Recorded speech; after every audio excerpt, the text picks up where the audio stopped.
So we didn't talk about this on Citizen Radio, but I think there are aspects of the story that we should explore. There's been a huge school cheating scandal in Atlanta, and it involves Beverly Hall, who was tapped as the National Superintendent of the Year in 2009.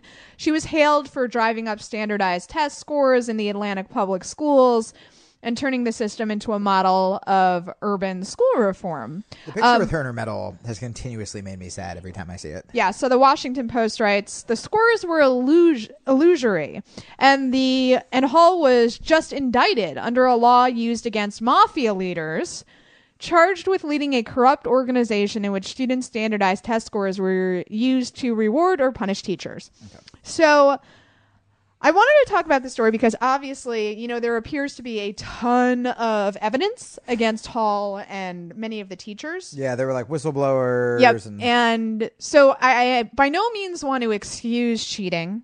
Cheating is bad. But what I want to talk about is why this superintendent and these teachers felt the need to cheat. And then I also want to talk about the response to it. Yes.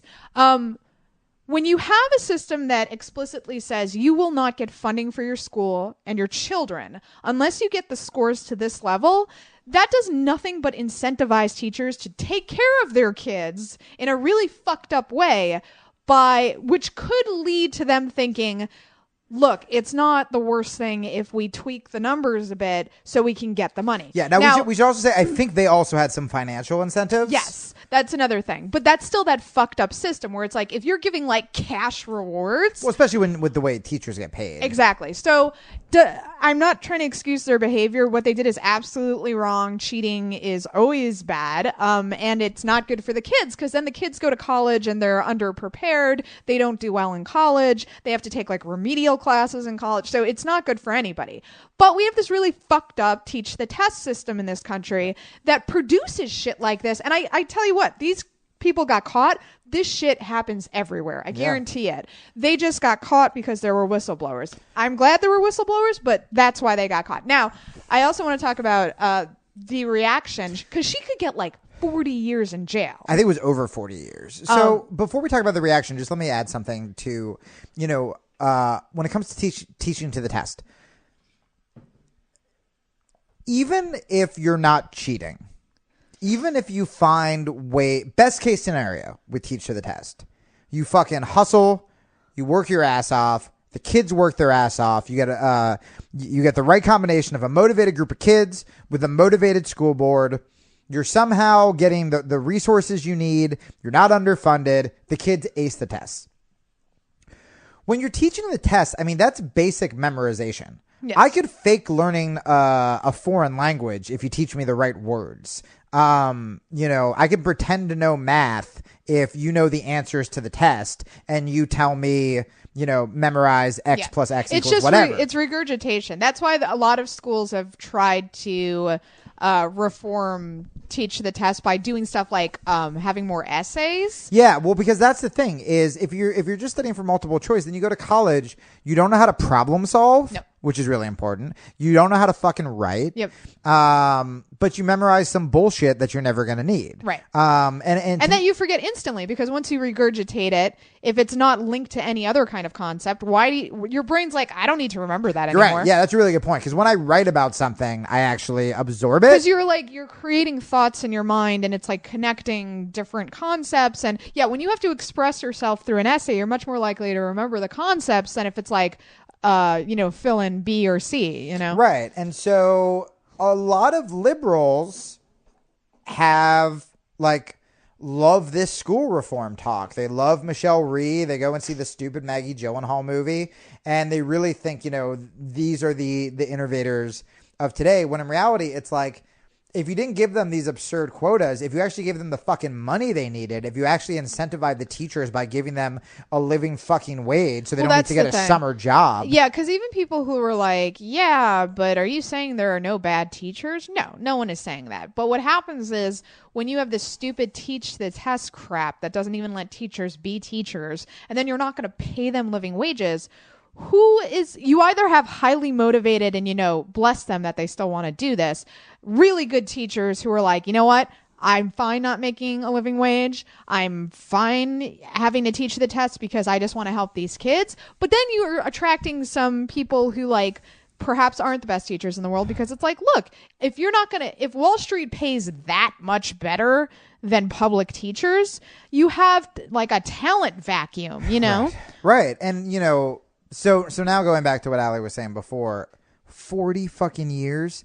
I mean, these CEOs that corrupted the economy or that destroyed the economy got nothing. And it's not a coincidence that it's a woman of color who is now looking. I don't think it is. The fact that the Justice Department did not pursue those level of charges against any person on Wall Street. Right. But this woman, and again, I'm not saying that there shouldn't be some kind of punishment.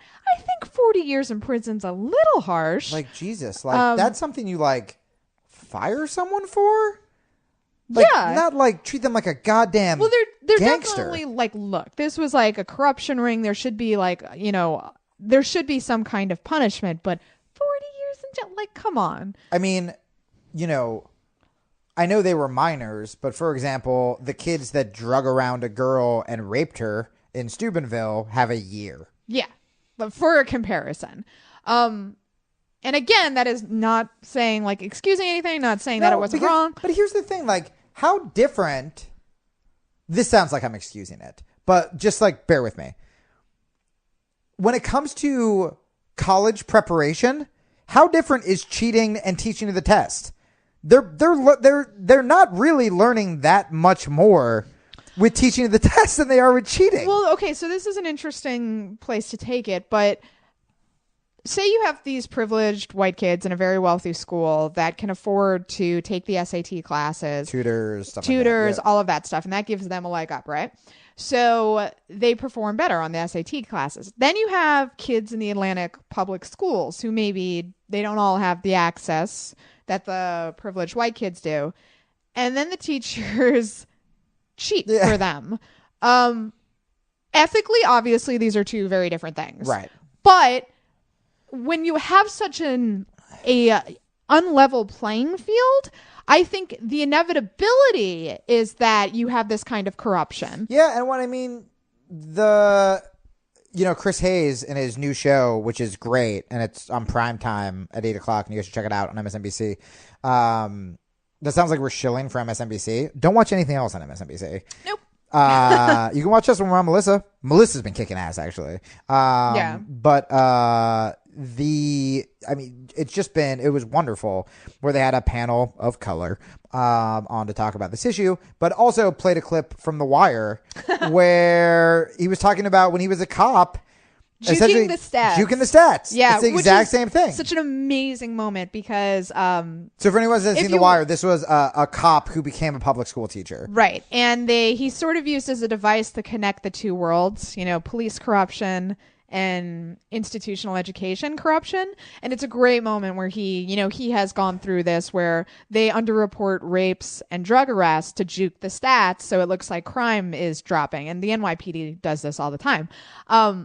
And she's talking about, they teach the test and they try to bump the numbers up. And he says, oh, juking the stats. And she goes, what? And he goes, oh, we did this when I was on the force. And she says that great line, wherever you go, there you are. Which, I mean, just is brilliant. And what I'm trying to say is you should all watch The Wire. You guys, I want to watch it all again. I want to watch it all again. McNulty.